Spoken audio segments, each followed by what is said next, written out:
E aí, gurizada? E aí, bando de lanfranhudo? Sabe o que é lanfranhudo? Não sabe? Pergunta para a professora de português. Vem aqui comigo e ó, presta atenção. Seguinte, um assunto que talvez não caia no Enem nem no vestibular. Ô, mas que merda de aula, professor! Pô, desculpa, mas é o seguinte, é importante para vocês não confundirem esse assunto com um assunto que eu já falei e que vai cair. É o seguinte, olha só. A gente vai falar ainda sobre a igreja no Ocidente medieval, né? Essa aqui vai ser a aula 3, tá? Só que a gente vai falar sobre a cisma do Ocidente. Lembrou? Lembrou?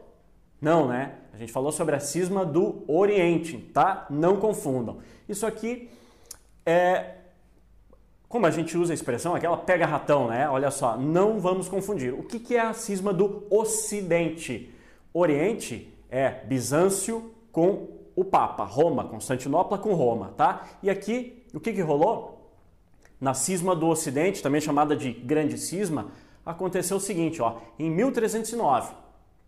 1309, eu já falei para vocês, o imperador do Sacro Império já não tem aquele poder que tinha antes sobre o Papa, escolheu o Papa, os bispos e todo mundo. Claro que vai existir uma influência dele e de outros reis, outros nobres da Itália também, mas nesse momento, 1309, olha só, o Papa Clemente V, ele foi levado para residir em Avignon. Olha que nome bonito, né? Avignon, pelo rei francês Filipe IV, também conhecido por Filipe o Belo. É, o Belo. Então tá. Daí o Belo levou ele, aliás, ele já influenciou na escolha do Clemente V, porque é um Papa francês, diante dos outros que eram italianos, a maioria sempre italiana, né? Então tá. Depois disso ele ainda leva o cara para o sul da França. Em Avignon, até residiram 7 papas. Está aqui o nome deles, ó. O Clemente V, João XXII, Bento XII, Clemente VII, Inocêncio VI e Urbano V, Gregório XI e Isás. Já disse, não precisa decorar nada disso. Só quero dizer para vocês que foi um bocado de tempo, que vocês entendam que o Papa passou a residir em Avignon durante quase um século, olha aqui, 1309 até 1378. Então, nesse ano, o Papa Gregório XI, ele volta para Roma, né, onde faleceu, ele voltou quase que para morrer. Esse período é o período chamado de Papado de Avignon, né, onde os papas saíram de Roma e passaram a residir em Avignon, no sul da França, né, ou também chamado de Cativeiro de Avignon, ou seja, um período de influência do rei francês, né, dos reis franceses, tá? Só que daí o que acontece com isso? Acontece que alguns nobres italianos que desejavam que o papado fosse restabelecido na cidade de Roma, eles vão lá e influenciam os cardeais para que fosse escolhido um papa romano, né? Italiano, na verdade, né? E foi eleito Urbano VI. Só que a igreja já tem poder como tinha... Sempre teve, na verdade, né? Mas já é mais independente, ou seja, a corrupção que Cluny e Cister tentaram acabar, ela voltou e voltou com tudo. Então esse cara aqui não era muito bem quisto e esses nobres italianos queriam tirá-lo. O que acontece? Descontentes com esse autoritarismo, entre outras coisas, a corrupção desse Papa, né, parte desse colégio de cardeais anula a votação, fazendo um novo conclave. E neste novo conclave foi eleito um novo Papa, Clemente VII. E esse cara passou a residir em Avignon, porque o outro Clemente aqui, cadê? Foi o Urbano VI, Urbano VI, esse cara estava em Roma. E quem é que vai lá tirar ele? Vai enfrentar tu. Não, eu não vou, vai tu. E vai... Não, ninguém, vou deixar ele lá. E vamos voltar para Avignon. Foi o que aconteceu. Então, esse é o início do que a gente chama de Grande Cisma, tá? A cisma do Ocidente. Esse conflito foi reforçado por algumas rivalidades políticas locais. Por exemplo, olha só, ficaram do lado do Papa de Avignon os franceses, claro, né? Enfim, e os reinos de Aragão, Castela e Leão, que se transformaram na Espanha, que aliás era ali do lado, né, de Avignon. Nápoles e Escócia, né? Nápoles é o sul da Itália. E o reino da Escócia, lá em cima da Inglaterra, olha só, ao lado de Roma. O imperador do Sacro Império, que era a Alemanha, a Áustria, a Suíça e o norte da Itália, olha só, norte da Itália de um lado, sul da Itália do outro.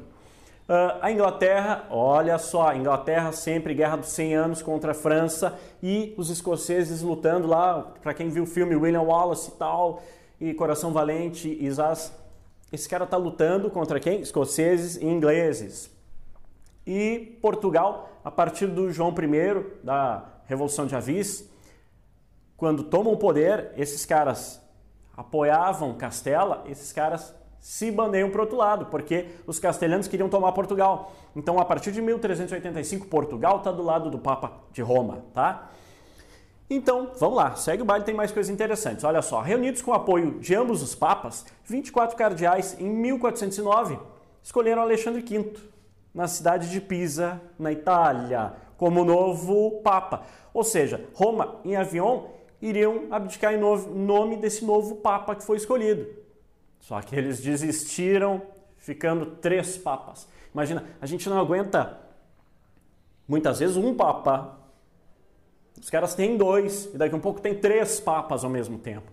Que baita cisma, né? Que baita racha. Então, olha lá, ó, 3 papas. Um em Pisa, outro em Roma, outro em Avignon. Esse conflito ele só vai acabar, na verdade, com o Concílio de Constança, em 414, logo depois. E 1417, o papado foi restabelecido definitivamente na cidade de Roma, né, quando eles escolhem Martinho V, tá? Então não confundir com essa briga no lado ocidental, que tem tudo a ver com essas guerras que são travadas por esses caras aqui, Guerra dos 100 Anos, Sacro Império, botei até a Dinamarca ali, mas enfim, a Dinamarca tem outras questões ali com Suécia, Noruega, e Estônia, Letônia, Lituânia, que não vão cair no vestibular, tá? Não se preocupem. O importante é que essas questões aqui têm a ver com Guerra dos 100 Anos, reconquista da Península Ibérica, lá ó, Aragão, Castela e Leão contra Portugal, que a gente vai estudar também, tá? Isso vai ser acirrado com algumas rivalidades. E para concluir, eu trouxe isso aqui, olha só que sensacional, olha que maravilha. Esse aqui é o Palácio dos Papas em Avignon. Isso aqui é tombado pela Unesco hoje. Tá lá, na verdade o complexo é bem maior. Se vocês procurarem na internet, aí no Google Imagens, vocês vão ver que esse complexo, o Palácio dos Papas em Avignon, é muito maior que isso. É linda a cidade, vocês procurando no Google. E estamos aí, né, esperando aquele cartãozinho postal assinado, professor Ricardo, querido, um dia que tu tiver dinheiro, né, mas por enquanto o azar teu, fica aí. Olha só, que lindo palácio, né? Bem coisa medieval mesmo, uma fortaleza, uma espécie de castelo, uma fortaleza, né, e a entrada. Né? Tem o Rio Ródano ali do lado, tem uma ponte, é lindo, tá? E a Catedral de Pisa, que vocês devem conhecer pela torre, né? A torre numa entortadinha, até que ela não parece muito torta, deixa eu ver, mas dá pra ver, vocês conseguem ver que ela é bem tortinha, né? Mas a gente conhece Pisa por causa da torre, né? Mas não sabe que ela é uma torre de uma igreja, um campanário, como se diz, da igreja da Catedral de Pisa, né? E tá lá ela, aonde foi escolhido o 3º Papa. Ficou ali em Pisa, que não é muito longe, é na região da Toscana, perto de Florença também, norte, pouco acima de Roma, né? Então a cidade de Pisa teve um Papa também. E eu trouxe para vocês o exemplo da catedral. Eu peguei esse close aqui quase, essa imagem, porque mostra a Catedral de Pisa e vocês podem ver a influência. É uma igreja românica, mas um românico toscano. É porque tosco, né, professor? Mas que tosqueiro? Não, da Toscana, na Itália, tá? Então a arquitetura toscana, ela tem uma influência dos árabes. Olha só, lembram quando eu mostrei a mesquita de Córdoba na Espanha? Lembra que os arcos, eles têm uma cor, outra corzinha, uma corzinha, outra corzinha, né? Sim, varia, por exemplo, um amarelo escuro, um amarelo mais claro, escuro e claro. Olha só, se vocês olharem aproximadamente, vocês podem ver que ela tem exatamente esse traço também. É uma igreja românica, mas o românico toscano, né? Ela influiu muito a arquitetura dessa região na Itália. Florença depois, enfim, tem muita coisa assim também. Olha, muito legal, muito bacana, linda essa catedral, com uma torre que é conhecidíssima, né? E que eu também estou esperando aí que vocês me tragam esses postais. Me mandem, por favor, aqui para o Aula D, tá? Peguem o endereço, curte, compartilha e manda aqui para mim esses postais quando vocês viajarem para a Europa, tá? Então, só queria dizer para vocês que acabou. Até a próxima. Valeu, galera! Até mais.